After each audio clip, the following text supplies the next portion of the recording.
Hello दोस्तों, आइए हम आज जानेंगे बृहस्पतिवार की कहानी के बारे में। और बृहस्पतिवार की कथा कुछ इस तरह से है, जैसे कि एक नगर में एक बड़ा व्यापारी रहता था। वह जहाज में माल लाद कर दूसरे देशों में भेजा करता था और खुद भी जहाज के साथ दूर दूर देशों में जाया करता था।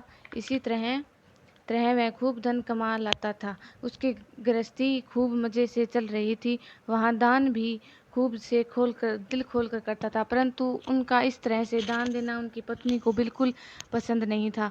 वह किसी को भी दान नहीं देना चाहती थी। एक बार जब वह सौदा कर माल से जहाज को भरकर किसी दूसरे देश को गया था, तो पीछे से बृहस्पति देवता साधु का रूप धारण कर उसकी पत्नी के पास पहुंचे और भिक्षा की याचना की। यह व्यापारी की पत्नी ने बृहस्पति देवता से कहा कि महात्मा जी, मैं तो इस दान पुण्य से बहुत तंग आ चुकी हूँ। मेरा पति सारा धन दान में व्यर्थ ही कष्ट नष्ट कर देता है। आप कोई भी ऐसा उपाय कीजिए जिससे हमारा सभी धन नष्ट ना हो जाए और इससे धन लूटेगा और हम भी खुश रहेंगे। बृहस्पति देवता ने कहा, देवी तुम बड़ी विचित्र हो। धन और संतान तो सभी चाहते हैं, पुत्र और लक्ष्मी और पापी के घर में होनी चाहिए। यदि तुम्हारे पास बहुत धन है तो तुम दिल खोलकर पुण्य कार्य करो।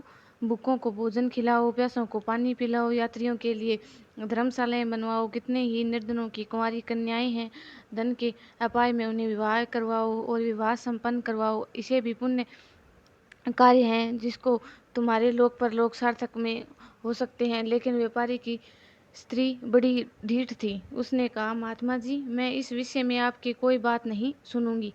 मुझे ऐसा धन कोई आवश्यकता नहीं जो दूसरों को बांटते फिरे।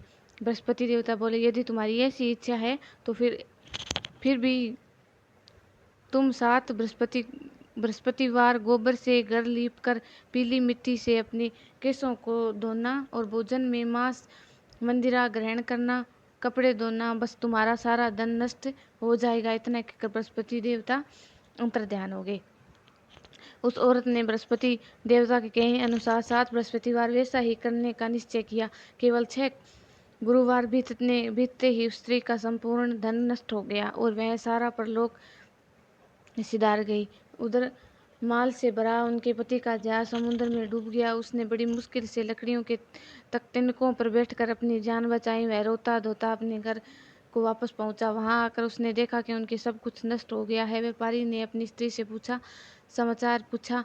लड़की ने पिता को साधु वाली पूरी कहानी सुना दी। उसने पुत्री को शांत किया और वह प्रतिदिन जंगल में जाता, वहां से लकड़ी के तने लाता और उन्हें नगर में बेचकर जीविका चलाने लगा। मगर गुजारा बड़ी मुश्किल से होता था। एक दिन पुत्री ने दही खाने की इच्छा प्रकट की, लेकिन व्यापारी के पास एक पैसा भी नहीं था कि उसको दही लाकर खिला दे।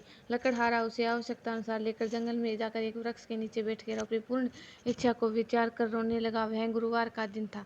बृहस्पति देवता उनकी यह अवस्था देखकर साधु का रूप धारण कर व्यापारी के पास आ पहुंचे और कहने लगे, लकड़हारे, तू इस जंगल में किस चिंता में बैठा है? व्यापारी ने उत्तर दिया, है महाराज, आप सब कुछ जानने वाले हैं। इतना कहकर उसने अंतरकष्ट और भूखी आंखों से बृहस्पति देवता को अपनी आपतीत बताई। बृहस्पति देवता ने कहा, भाई, तुम्हारी पत्नी गुरुवार के दिन भगवान का अपमान किया, इसी कारण से तुम्हारा यह हाल हुआ है। लेकिन अब तुम किसी प्रकार की चिंता ना करो, भगवान तुम्हें ही पहले जैसे अधिक धनवान कर देंगे। तुम मेरे कहे अनुसार गुरुवार के दिन बृहस्पति का पाठ करा करो और 2 पैसे के चने और मक्का मकवा कर जल को लोटे में और थोड़ी शक्कर डालकर वह अमृत और प्रसाद परिवार के साथ सदस्य तक कानों को सुनाने वालों को बांट दो और खुद भी अमृत पाने किया करो तथा प्रसाद खाया करो। ऐसे भगवान तुम्हारा मनोकामना पूर्ण करेंगे। धन्यवाद।